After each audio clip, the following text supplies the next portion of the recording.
You know what feels like discovering a glitch in the Australian housing market? There are towns where you can buy an actual house for less than 18 months of Sydney rent. Not a shed, not a caravan, a proper 3-bedroom house with a yard. For $85,000. Sydney median rent is sitting at about $650 per week right now. That's $33,800 annually. There are towns where you could buy an entire house for 2.5 years of that rent. The entire house. Not a deposit, the whole thing. We've been conditioned to think Australian housing is universally, impossibly unaffordable. That property ownership is dead unless you're wealthy or have family money. That narrative is everywhere. But that's only true in expensive cities. There are towns across Australia where houses sell for what people spend on a mid-range car, where owning property outright is achievable on modest savings in 2 to 3 years, where the price-to-income ratio is so absurd, it feels like you found a cheat code. It's not a scam. It's just supply and demand in places nobody wants to live.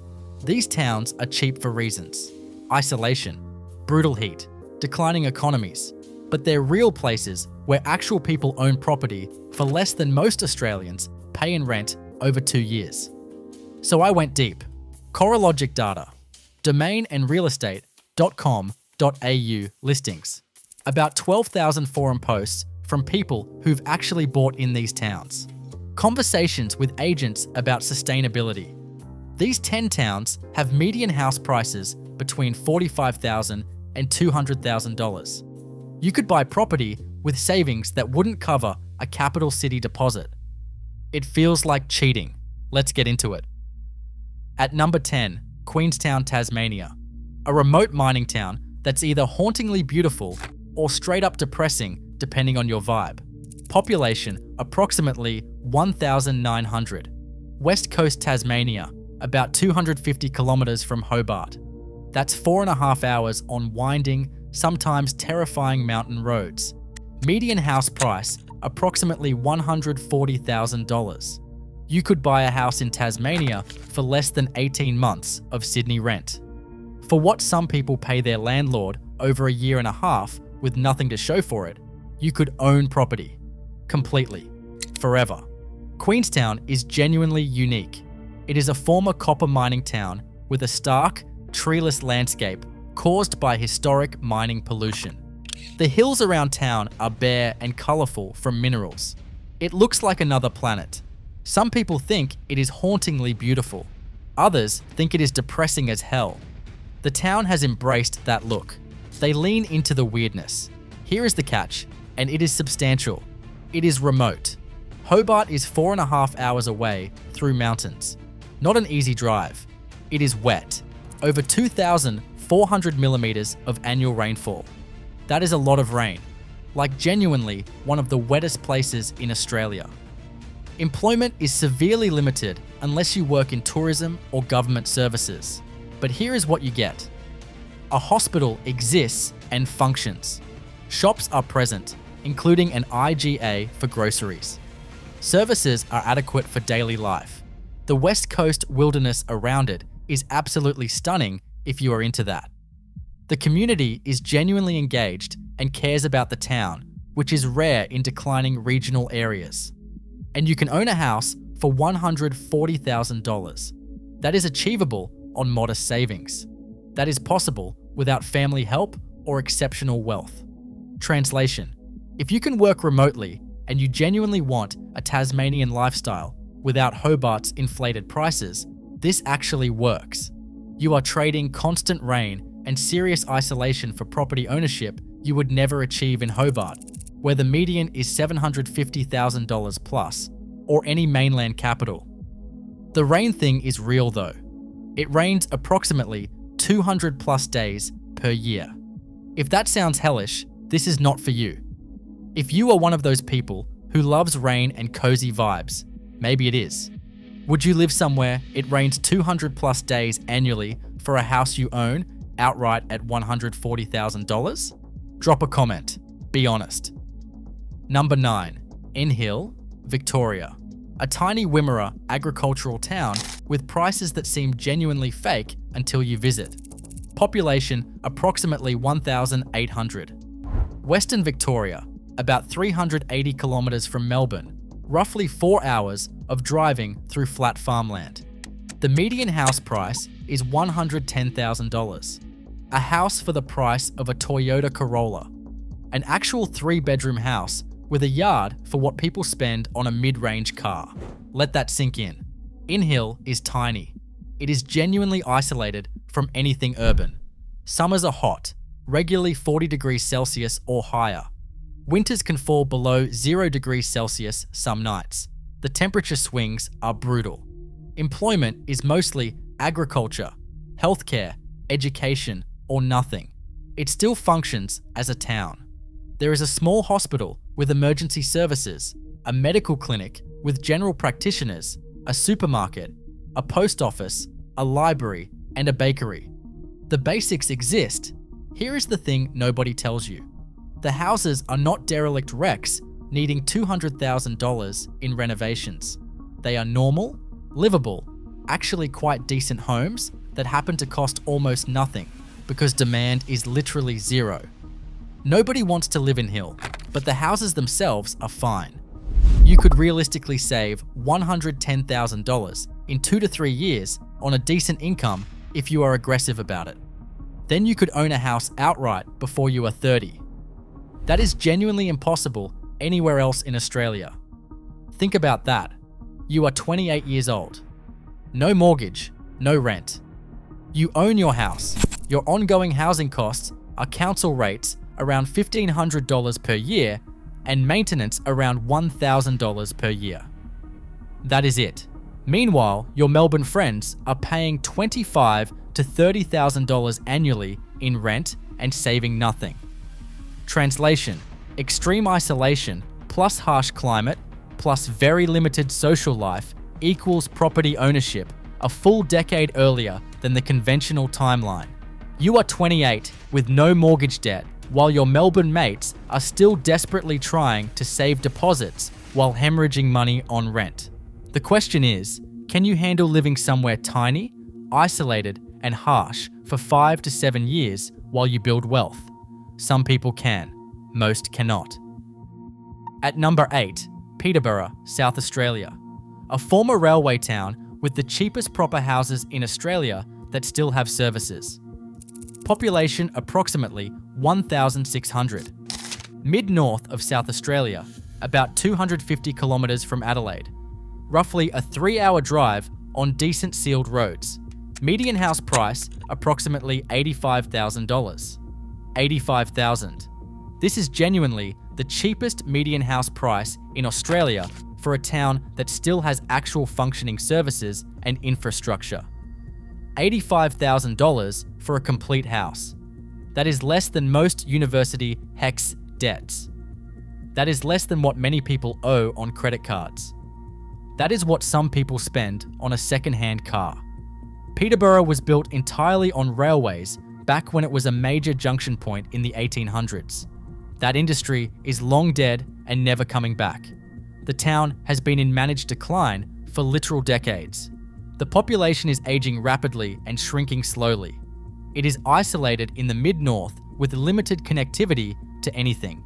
It is hot in summer, regularly 38 to 40 degrees Celsius or more, with harsh, dry inland heat. But here is what actually matters if you are thinking strategically. There is a hospital with emergency services. It is not amazing, but it exists and functions. There is a medical centre with general practitioners who bulk bill. There is a pharmacy that is adequately stocked. There is a Foodland supermarket with a reasonable range. There is a post office. There is a library with internet access. There is a community centre with activities, a bowling club, and a golf club. Basic infrastructure exists and continues to function despite the town's struggles. Let me break down the actual maths because this is where it gets interesting. Say you are 25 years old, earning $60,000 annually, pretty average. You live frugally in a share house in Adelaide or Melbourne and save aggressively. You could realistically save maybe $30,000 per year. In 3 years, you have $90,000. That $90,000 buys you a house outright in Peterborough. Completely. No mortgage payments, no rent, no landlord. Forever.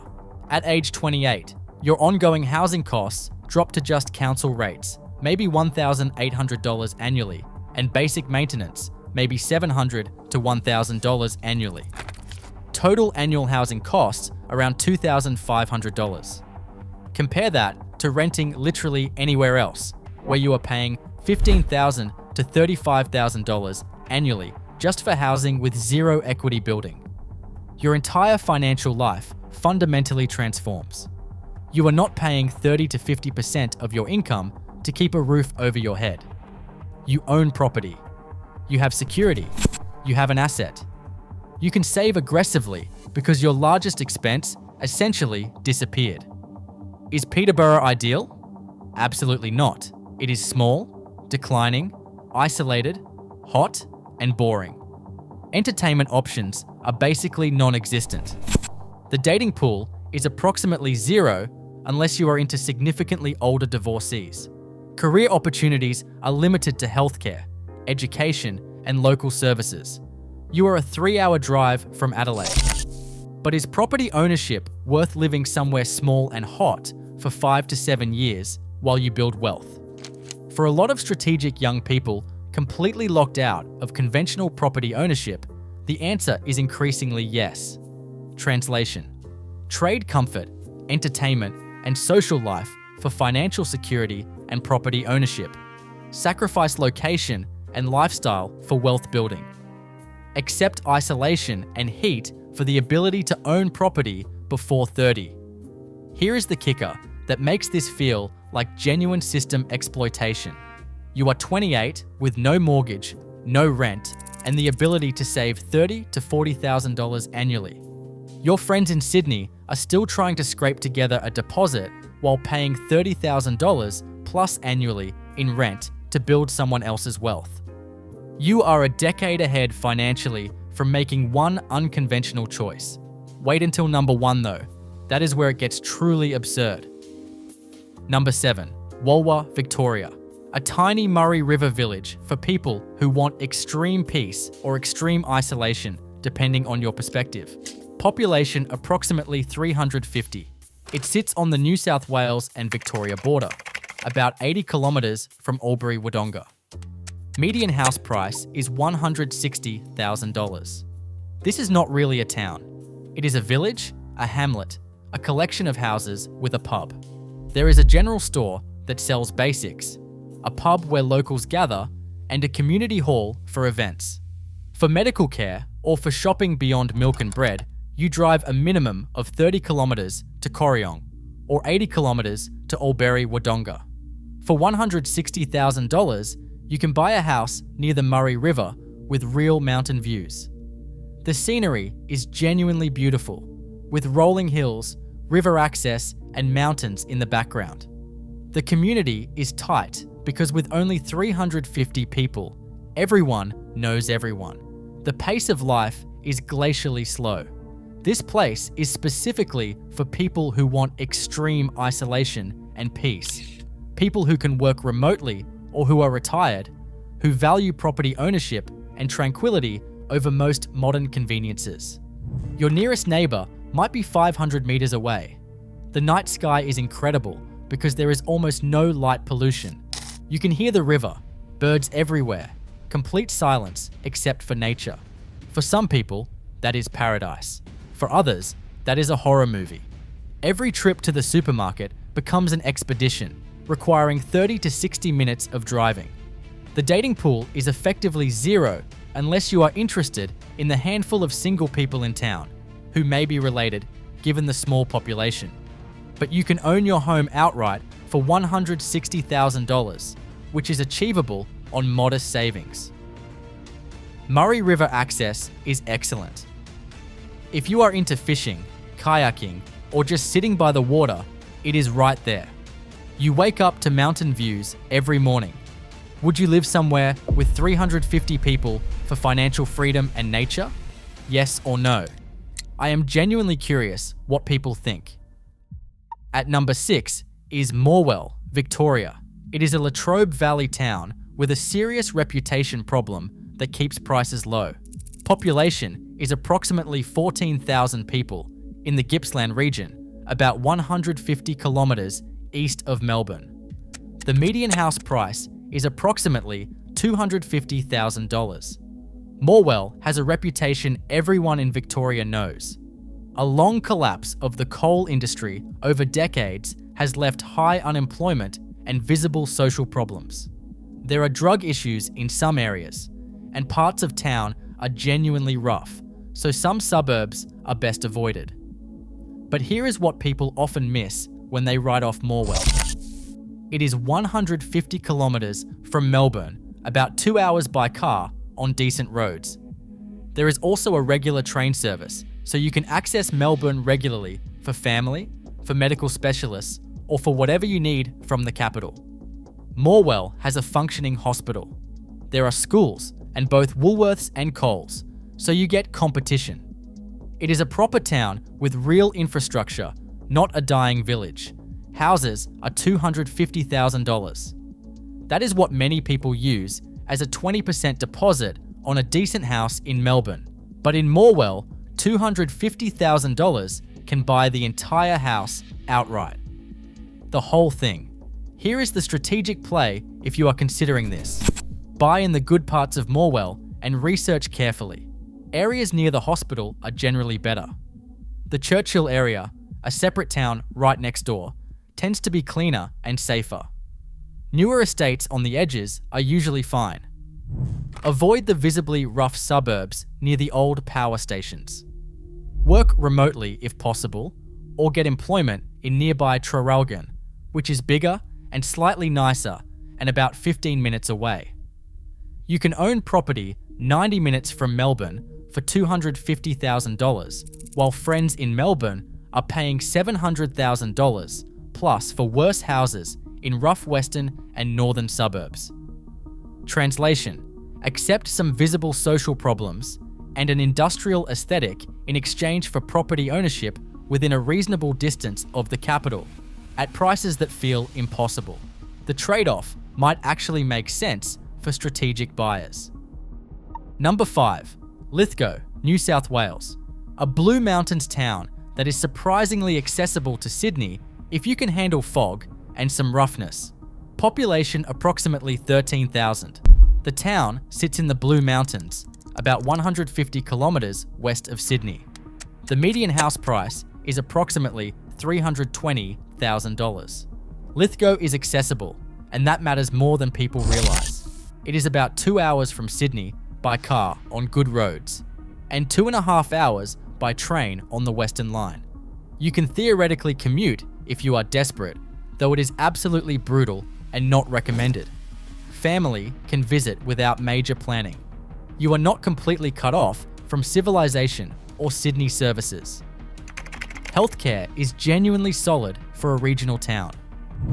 There is a hospital with emergency services and basic departments. Multiple medical centres have general practitioners accepting patients. Specialists visit regularly. Woolworths, Coles and Aldi are all present. That Aldi is crucial for budget-conscious living. There is a catch, and it is significant. Lithgow has rough areas, so you need to choose your suburb very carefully. Talk to local agents honestly about which parts are safe. It gets foggy in winter, with thick fog that can sit in the valley for days at a time. Some areas have visible social issues that you will want to avoid. But you can own property 2 hours from Sydney, Australia's largest city, for $320,000. That is 1/3 of Sydney's median house price. That is half of what a unit in Western Sydney costs. For people who genuinely need proximity to Sydney, for family who are aging and need support, for occasional work requirements, or for medical specialists for chronic conditions, but who absolutely cannot afford Sydney prices, Lithgow is the mathematical answer. You are sacrificing a trendy location and dealing with some fog and social issues, but you are owning property that is accessible to Australia's largest city for less than half of what a basic unit in Campbelltown costs. Trade fog, some roughness, and small town limitations for Sydney accessibility at ridiculous prices. Half of Sydney residents commute 90 minutes each way anyway for work. Lithgow is 2 hours away, but you actually own the house instead of paying off someone else's investment property. Here is what nobody tells you. The Blue Mountains around Lithgow are genuinely beautiful. The region has character. You are not in some featureless flat wasteland. Being 2 hours from Sydney means you can access anything the capital offers when you actually need it. At number 4, Broken Hill, New South Wales. Remote outback city with character, culture, and cheap prices for the adventurous. Population approximately 17,500.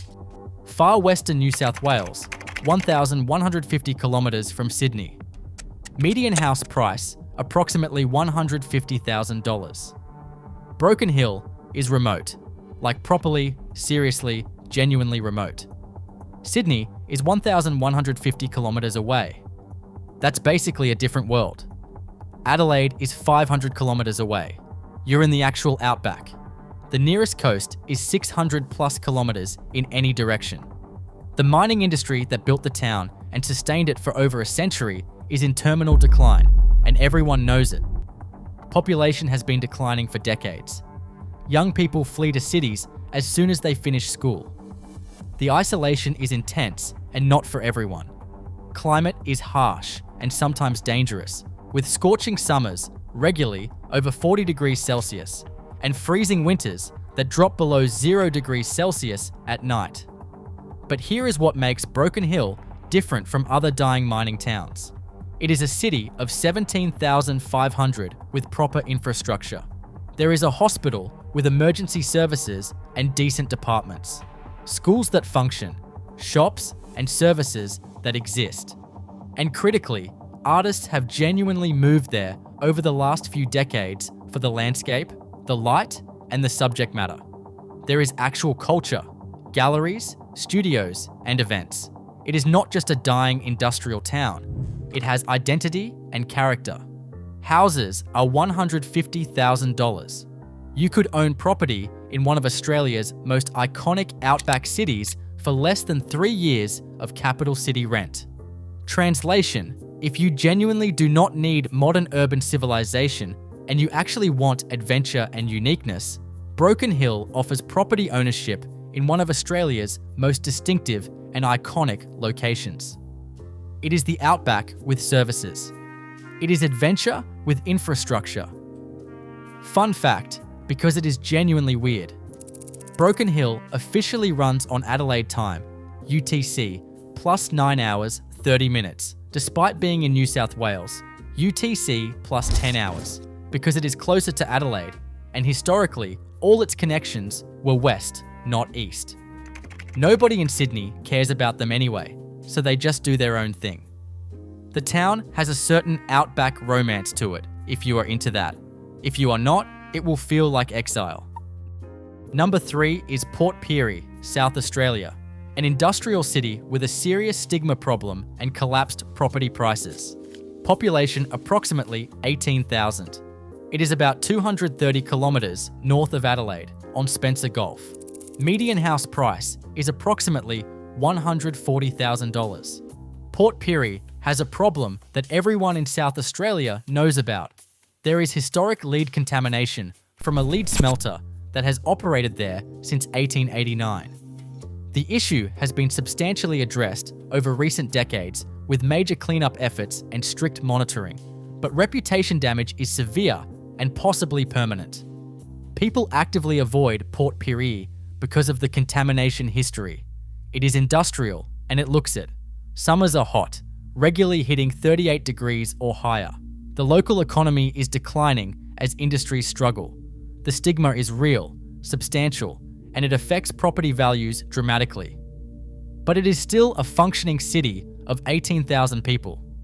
There is a hospital with emergency services and basic departments. Schools operate. There are shops and services, including Coles and IGA. Adelaide is only 2.5 hours away by car on decent roads. It is not isolated from capital city services. And houses are $140,000. That is absurdly cheap for a city with that infrastructure. Here is the calculation you need to make if you are considering Port Pirie. The health concerns are real historically, but they have been substantially addressed. Current lead levels in the environment and in water are monitored and regulated. You need to do serious research from reputable sources, South Australia Health and Environmental Protection Authority data, not just real estate agents, and decide if you are personally comfortable with the risk assessment. You are buying in a heavily stigmatized location.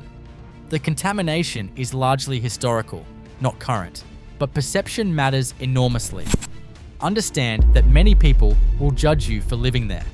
You need to be okay with that, but you are also building equity instead of paying rent and building someone else's wealth. For some people, particularly those who thoroughly research and are comfortable with current conditions, the risk-reward calculation makes sense. Translation: stigma creates genuine opportunity. Environmental concerns, historical and substantially addressed, keep prices rock bottom. You are gambling that your risk assessment is correct and that building equity for 5 to 10 years at ultra-low cost is worth the location stigma.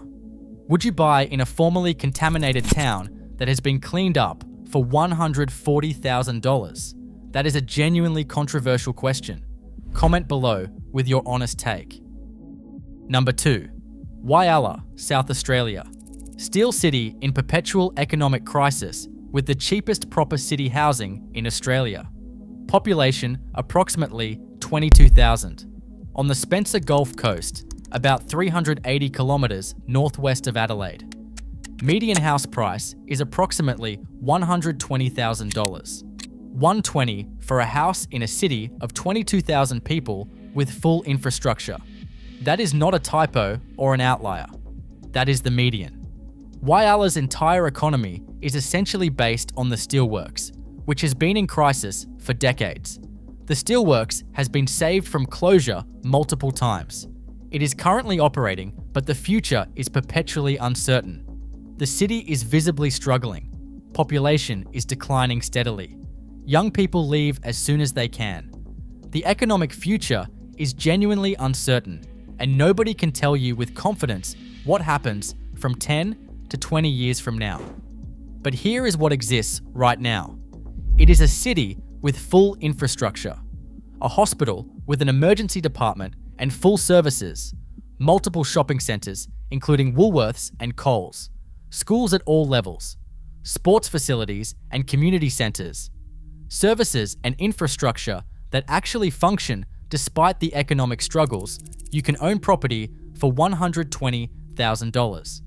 That is achievable on modest savings accumulated over 2 to 3 years for anyone with a decent income. That is possible without family help. That is accessible to ordinary working people. Here is how this could work strategically. Buy a property for $120,000 with savings. Live there while working remotely if possible, or in local employment, such as healthcare, teaching, or government roles. Build equity. Save aggressively because living costs are rock bottom when you own outright. In 5 to 10 years, you have options. Either stay if you have adapted and you are happy, or sell and use whatever equity you have built. Even if the house dropped to $100,000, you have still been saving rent money for a deposit elsewhere. Or keep it as a rental investment if it is cash flow positive and use savings for a deposit on a second property. You are gambling that the city does not completely collapse into nothing. That is a real risk. But you are also owning property and building equity for less money than you would spend on 2 years of capital city rent. For young people locked out of capital city property markets with no family help and modest incomes, Whyalla represents a genuine system exploit. You are front-running property ownership by literally a decade. Translation: economic uncertainty and decline keep prices at rock bottom. You are betting that you can build wealth and equity faster than the city declines. Even if house value drops from $120,000 to $100,000 over 10 years, you have potentially saved $200,000 plus in rent during that time. Net outcome, still ahead. Here is the thing that makes this feel like cheating. Even in the worst case, where you buy for $120,000 and sell for $100,000, losing $20,000, you have still saved probably $20,000 plus annually on rent for multiple years. You are still financially ahead of renting in a capital. That is why the maths works even with significant risk. At number 1, Andamooka, South Australia. An outback opal mining town with the most genuinely absurd, almost unbelievable prices in Australia. Population approximately 500. Outback South Australia, about 600 kilometres north of Adelaide, in the middle of absolute nowhere. Median house price is approximately $45,000. $45,000. That is less than 14 months of median Australian rent. That is less than many used cars. This is not a typo. This is not some statistical trick.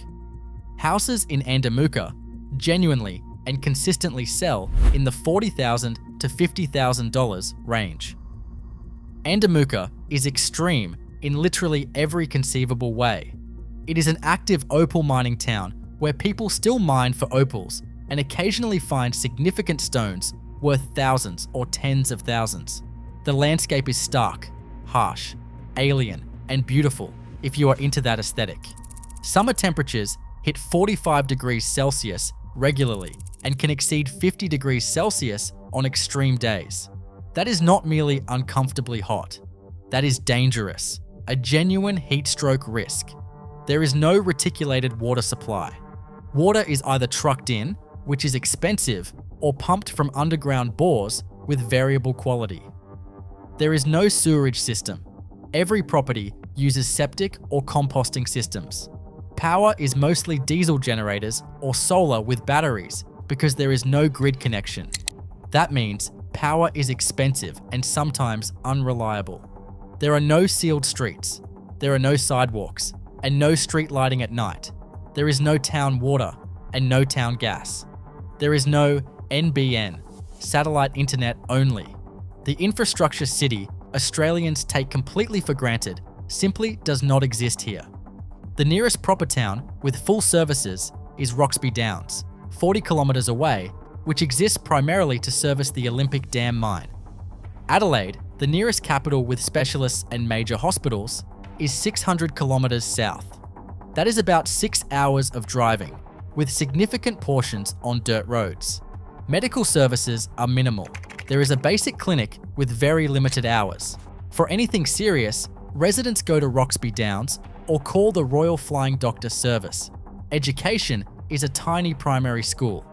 For high school, kids go to boarding schools or families move away. Employment is primarily speculative opal mining, which is high risk and for most people pays very little, plus some tourism services and basically nothing else. You are not moving to Andamooka for career advancement. This is genuinely harsh frontier living. It is as far from comfortable suburban Australian lifestyle as you can get while still living in a town with other people. But 500 people genuinely live there year-round. There is a real community, a general store that sells basics, a pub where locals gather, and community events. People look out for each other because they have to, and you can own property for $45,000. That is achievable savings for many working Australians within 1 to 2 years if they are disciplined. I spoke at length to a man in his early 30s who has been there 2 years, working remotely in tech. He bought his house, basic but functional, with kitchen, bathroom, bedroom, living area, and a shed for $40,000 cash he saved in Adelaide. His costs are minimal, maybe $2,000 annually for rates and insurance, about $3,000 for electricity, solar plus diesel backup, about $1,500 for water, maybe $500 for maintenance. Total roughly $7,000 per year for housing and utilities. He works remotely, earning $90,000. His total living costs, including everything, come to about $25,000 annually. He is saving $65,000 plus per year after tax. In 3 years, he will have saved over $200,000 while owning property. His plan is 5 years total to save $300,000 plus, then relocate to Brisbane or Melbourne and buy property there outright in his mid-30s with no mortgage. He was brutally honest about the challenges. It is not comfortable. Heat is brutal from November through March. He basically does not go outside at midday for 4 months. Isolation is intense. Social life is limited to 500 people, plus online connections. Dating is impossible. But he is building wealth at rates that seem impossible on an ordinary income anywhere else in Australia. Translation: maximum discomfort equals maximum savings rate. Trade literally all modern conveniences, comfort, and social life for wealth building acceleration that conventional finance says should not be possible. That is the absolute ultimate system cheat. This is the extreme end. Most people cannot or will not do this. But for the small percentage who can handle it, the wealth building potential is genuinely extraordinary. So there you have it. 10 Australian towns so cheap it feels like exploiting a glitch. Let's be honest. These towns are cheap for reasons. Markets work. Desirable places are not cheap. These towns have severe drawbacks: isolation, heat, declining economies, stigma. But they are real. You can actually buy there. Prices are not fake.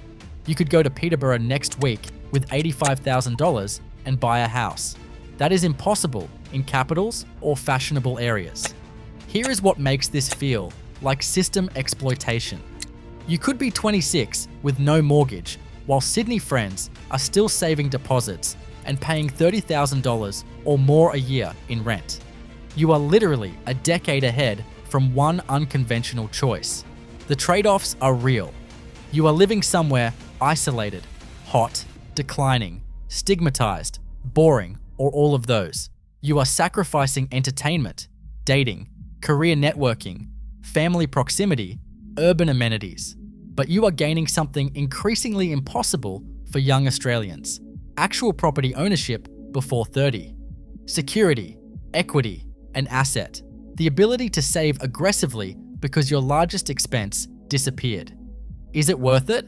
It depends what you value. For some people, absolutely not. They need cities, culture, careers, social scenes. Fair enough. For others, remote workers, strategic savers, people locked out of conventional ownership, anyone valuing financial security over location prestige, these towns represent genuine opportunities. The prices feel like system errors. Australian housing is simultaneously impossibly expensive and absurdly cheap, depending where you look. That dissonance creates opportunities. Buying a house for $85,000 and owning property at 26 instead of renting at 35 with no assets fundamentally changes your trajectory. That is not hyperbole. That is maths. That is why it feels like cheating. The narrative says property ownership is impossible for young people without massive help. But in these overlooked towns, you actually can achieve it on ordinary income. These are Australian towns so cheap, it feels like exploiting a loophole. Because you are. You are exploiting massive regional price disparities and remote work to build wealth on timelines capital residents think are fantasy. Whether living somewhere isolated, hot, and declining for 5 to 10 years is worth property ownership depends on your priorities and tolerance. But the opportunity exists. More strategic people are figuring it out while everyone else complains about affordability.